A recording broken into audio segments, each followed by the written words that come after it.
Execution matters now more than anything, more than promises, more than plans, more than strategies. This is a government that has no more excuses to make. What I would have liked to have seen, I think many folks, was a decrease in taxes. And I would have said that would have come at the expense of some of the massive spending.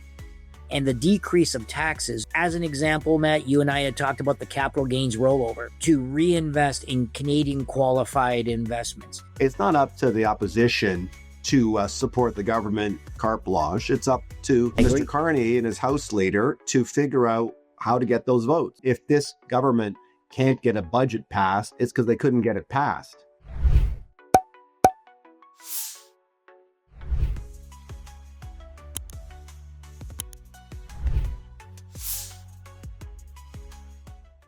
All right, John, welcome back to the tank here. It's federal budget day, and we've got a special guest with us, Mark McQueen, jumping in the tank to provide his perspective on the federal budget that was just tabled on November 4th. Welcome to the tank, Mark. Pleasure to have you. Thanks very much, man. Hey, Mark.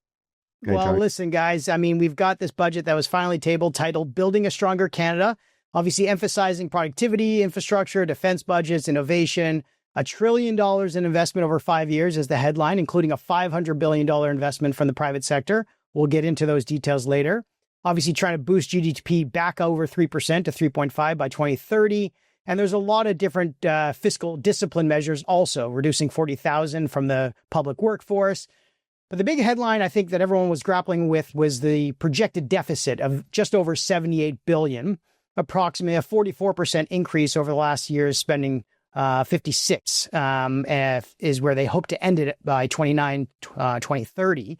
So net new spending is $89.7 billion over 5 years. But hey, listen, John, and you and I talked about this. Let's see where the 10-year yield goes after this announcement. It didn't really budge. It was down slightly, actually, on the announcement, hovering around 3.07%, which is a strong signal that the markets are encouraged, or shall I say comfortable, by this budget. Right, John?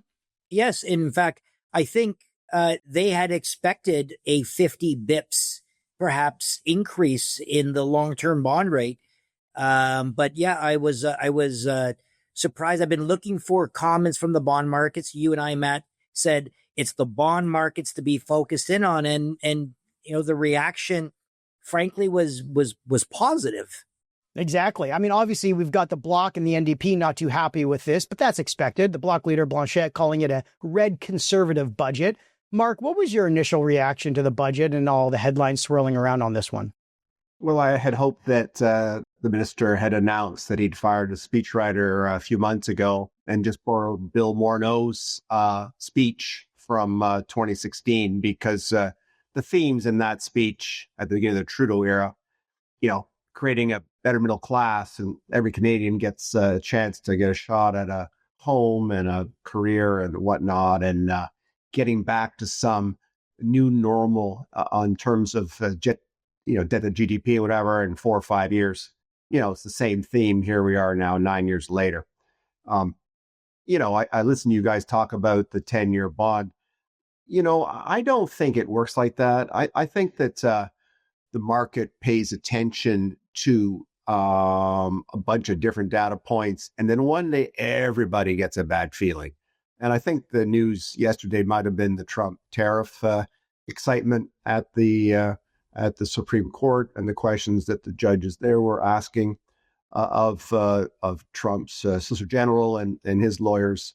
And I think if you looked at our currency and how it behaved, I think there was probably more good news for Canada, perhaps coming out of the Supreme Court dialogue than you might be ascribing more confidence in global buyers of T-bills. The fact that the debt to GDP used to be 1%, and now it's going to be 2 or something, the deficit, that's kind of the stuff that is shocking in terms of just how different it is in half a decade.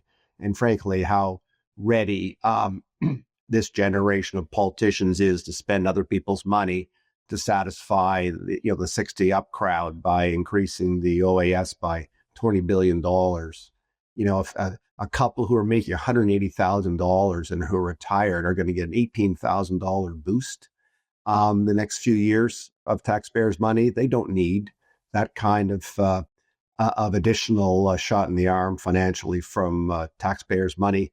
When first-time home buyers got no relief on the HST, for example, for the people who are other than the first-time home buyers, right? Anybody else want to buy a home, you're still paying the tax on that. So there's a whole bunch of things that they didn't listen to, I think. And I know John will talk about all the exciting good news pieces for our sector, but Right. for young Canadians, I think they left empty-handed. Mark, you taught me something when you were on the podcast a few years ago, that in politics, there actually is no innovation in budgets or policies. They're just rebranded. They're renamed as old things that are being presented as new. Was that the case with this budget? Was there anything new novel that you would really scratch your head at saying, wow, that actually is a great new initiative for an encouraging sign rather than just repurposing old policies? I'm much more tactical. I think, the next 2 years is where you need to have an impact, and the 5 and 7 horizon is kind of irrelevant. Getting better pay for the military today, that's a really important initiative, and they did that, right? There are some things that were immediate, I think, that are helpful, but on AI, for example, the strategy for 5 years was $9.25 million. I think I wrote a column in the Star last year about Trudeau's $2 billion 5-year strategy not being enough. When the Americans spend $207 billion in venture capital last year alone, us adding $186 million to AI spending compared to $207 billion into U.S. venture names last year. I mean, it's a rounding error. And then I think that's not to say that governments shouldn't try and go where the pucks are, of course, but it's bupkis. What do you think about the 40,000 cuts? NDP on the left is obviously saying it's way too many. Everyone on the right is saying not enough. 1.5% a year. It's nothing. 1.5% a year. The Toronto Star headline was slashed. My God, 1.5% a year is retirements and attrition. Exactly. These people are not being fired. They're just retiring. There's no layoffs. It's all attrition. But if you really want to make a dent in the 330,000 public service workers, and you're talking 370, sorry. They want to bring in AI and efficiency. I mean, we see in our own companies what you can do with some of the software tools out there today. I'm not saying replace the entire CRA with voice AI, but come on. What is the move they're trying to call here with these types of announcements? Well, the move is there's going to be an election within a year, and watch what you ask for before the next election. So I wasn't surprised by that at all. They were worried on the possibility. I guess at 5:00 we're going to find out on the vote. I hope we don't have another election, but if it's not going to be this year, which I hope it's not, next year is where the plan is, and maybe that's for the second term. What surprised me though, Matt, was if you're not going to cut as we had expected, for those reasons, you may have not wanted to spend in some of the areas like on the housing front. I still think that was a very poor allocation of capital. If you focus in on what the issue is, we like public policy where you tax things that you don't want. We tax development charges and HST on top of that. Maybe that's the issue, and enable the private sector.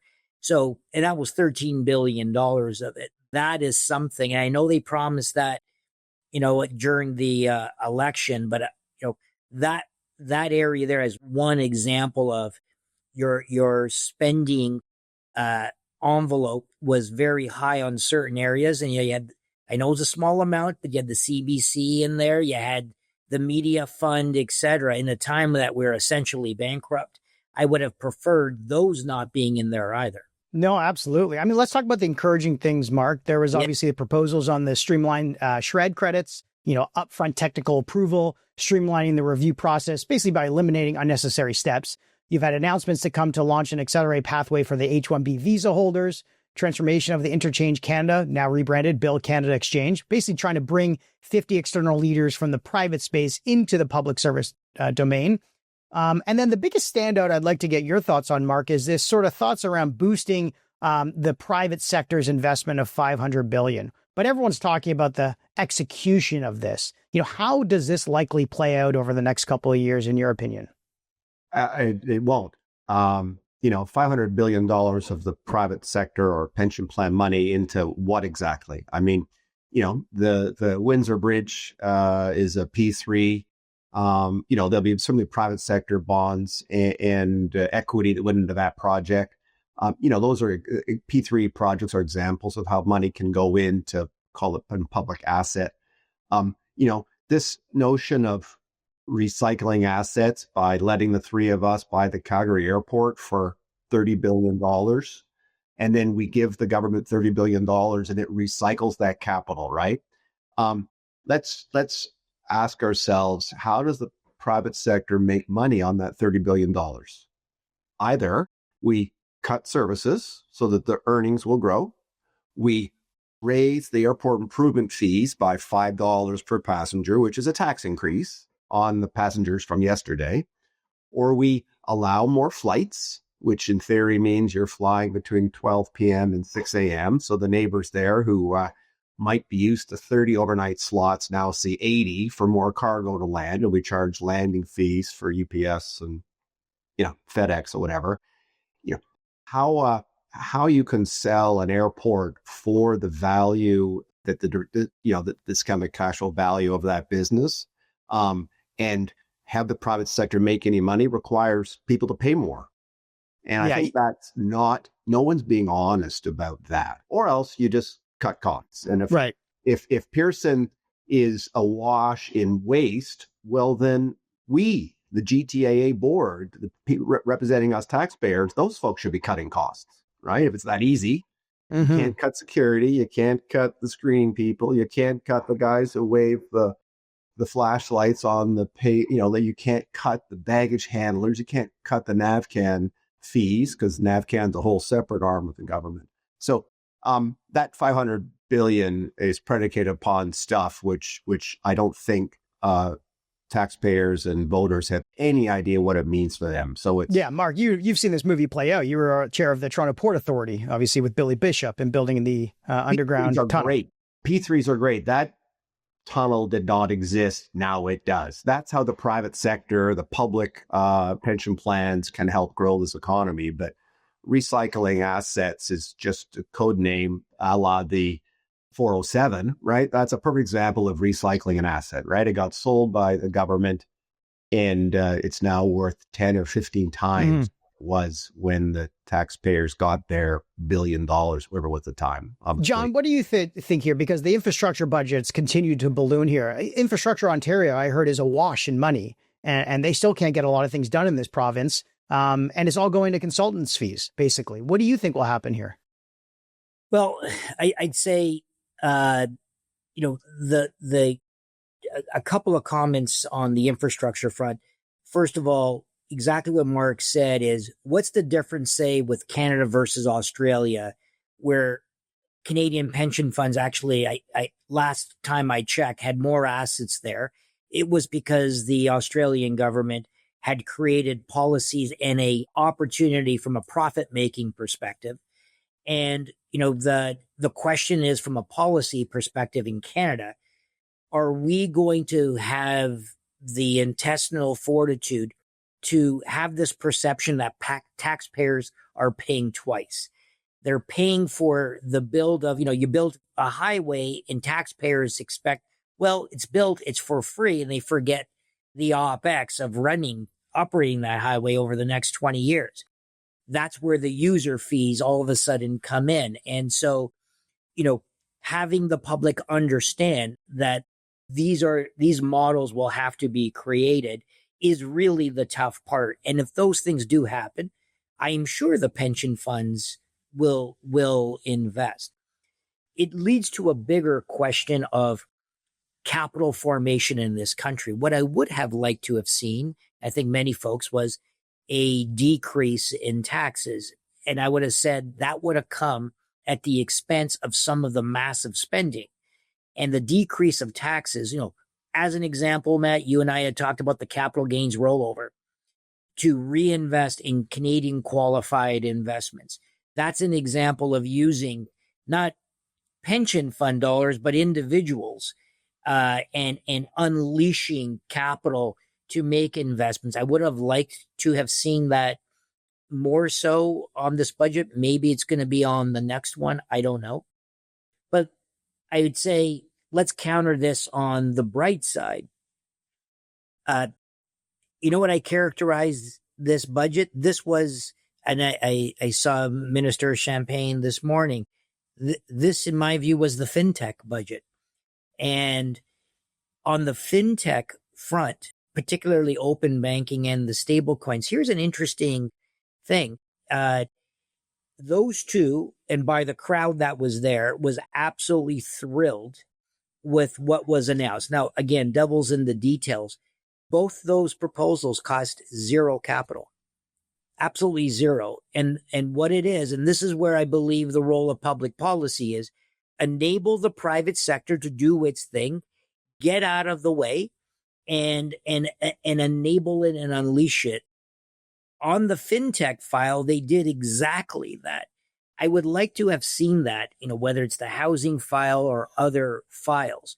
So a little bit more of that, but also look at some of the unusual things that you mentioned. The Build Canada exchange, Dan Dubois had suggested that costs $0 as well. There's lots of things that we can do in this country that are actually zero capital.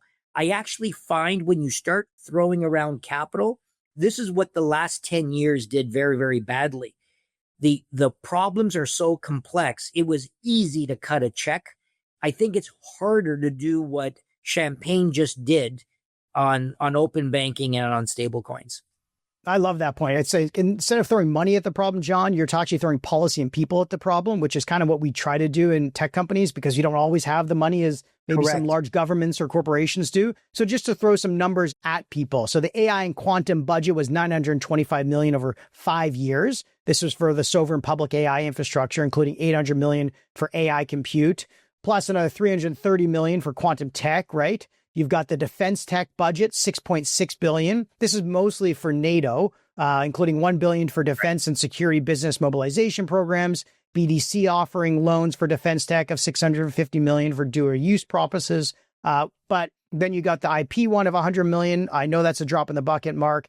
But the ones you're talking about that had no numbers associated with them were the fintech focus, right? So the push for more open banking, with the completion of the Consumer-Driven Banking Act and adding that PIPE DA personal information sharing portion. You've got the Bank of Canada now taking over the oversight of stablecoins, and obviously all the security infrastructure you need behind that. Then you have the H-1B visa program. This is $1 billion to recruit international researchers, but again, I don't know if dollars will solve that one.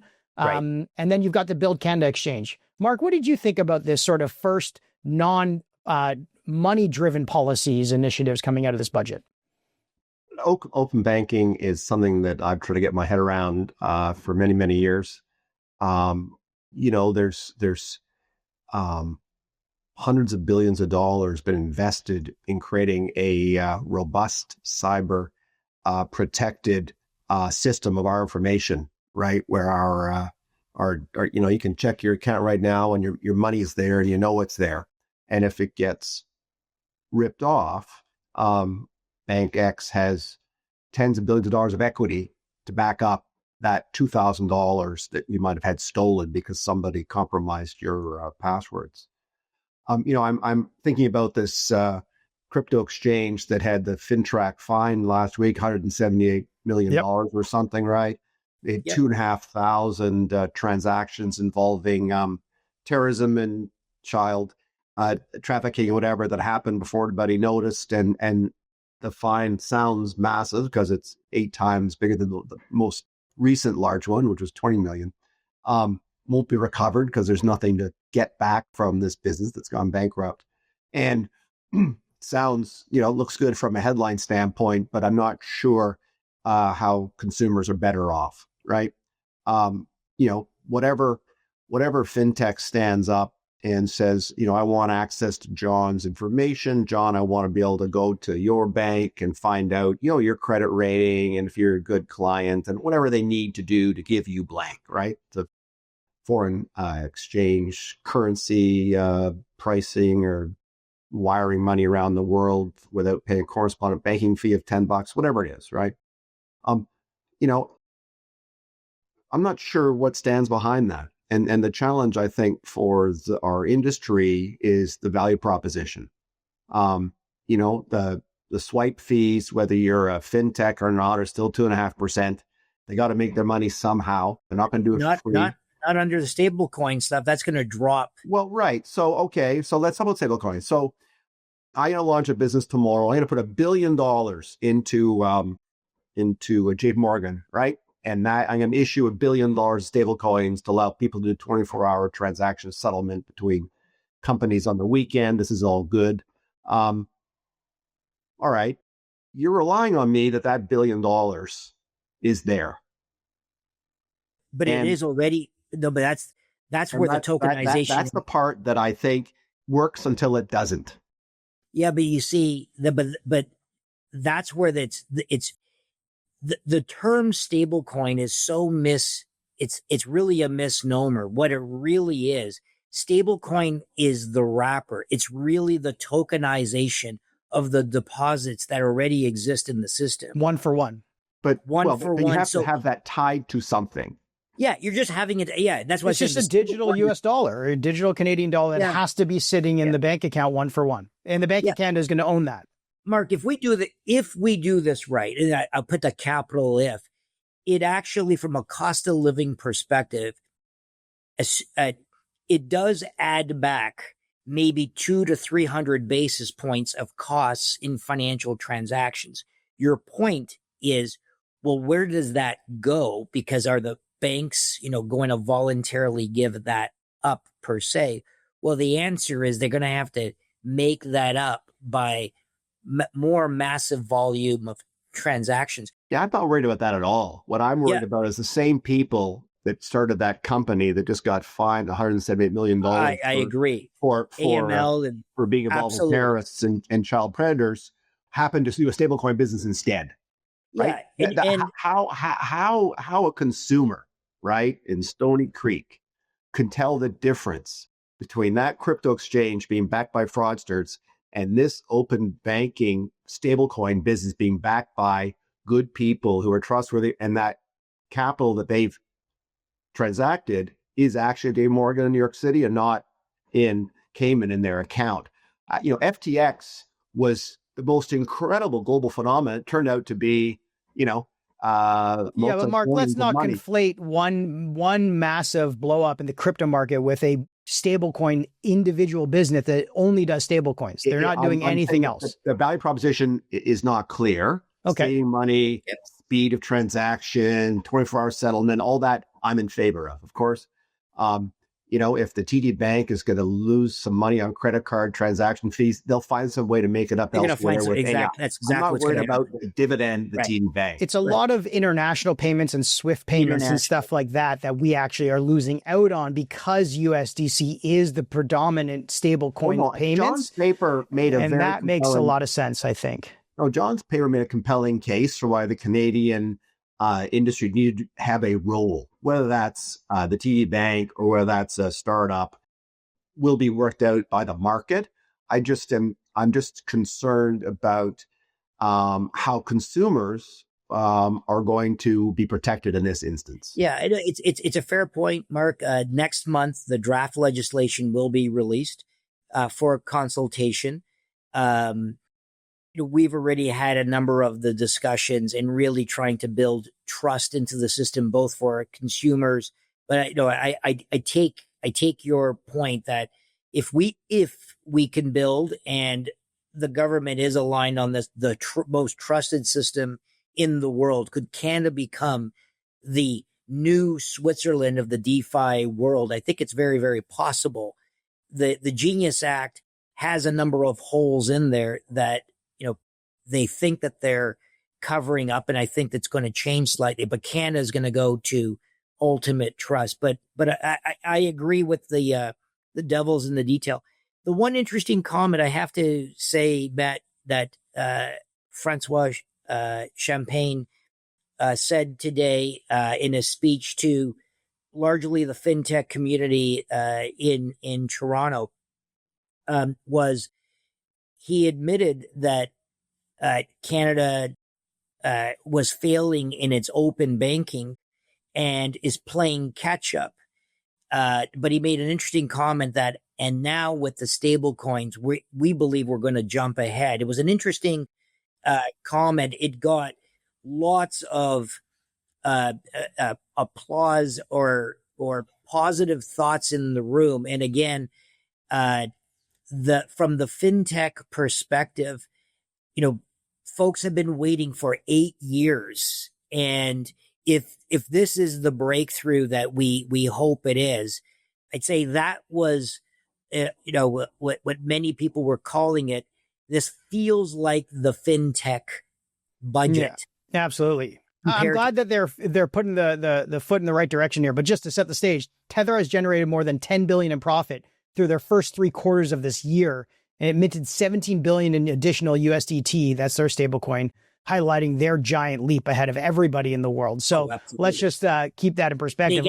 They keep the return, right? Yeah, I think they got 3 years to get back on shore. But let's just wrap things up here because we've got Mark, and I want to make sure we get his opinion on this. So on November 4th, Conservative MP Chris Entremont crossed the floor in the House of Commons to join Prime Minister Mark Carney's Liberal Party. This is a surprising move, leaving his former caucus, obviously, in the dust, bringing the Liberals closer to a majority now with just 2 seats short, potentially, obviously, helping with this passage of this ambitious federal budget bill. Can you explain, Mark and John, to our listeners how this happens, how often this happens? Because I think over 300 MPs have switched parties since Confederation. So this is something that I didn't know happens that often. And people are suggesting we should just get rid of floor crossings.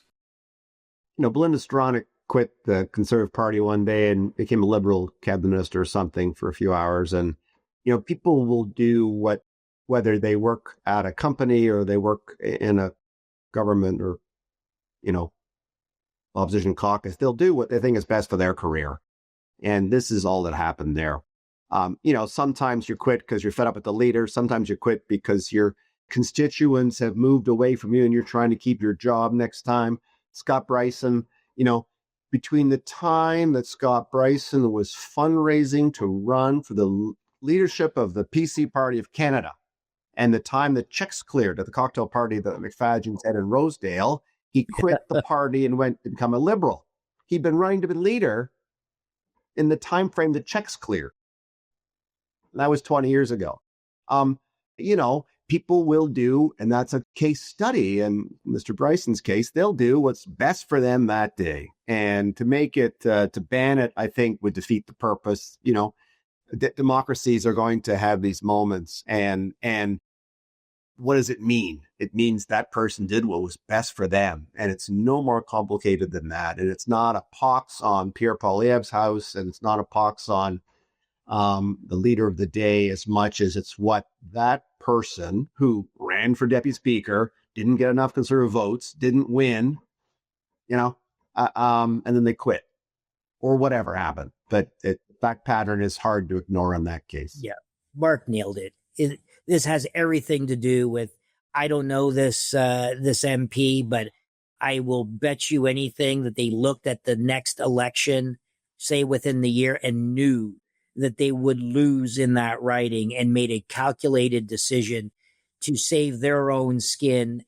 Because, and this is the thing I always wonder, when you cross into the new party, how welcome are you really in that new party, right? I think you're met with suspicion. But for Carney, this is important, and if there's 2 more loose bricks in there, he's not going to be. The Dippers are going to let the budget pass. This was an interesting. They have to. That's happening. They will get crushed. Bankrupt.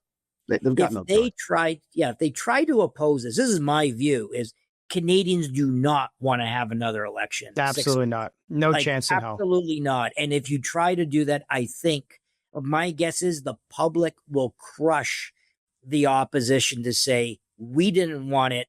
We told you so. So I think it would be. Yeah, someone gave me this earful a couple of days ago, and I said, why is it the opposition's responsibility to vote for the government's legislation if the government didn't table anything that the opposition in advance and telegraphed they would support?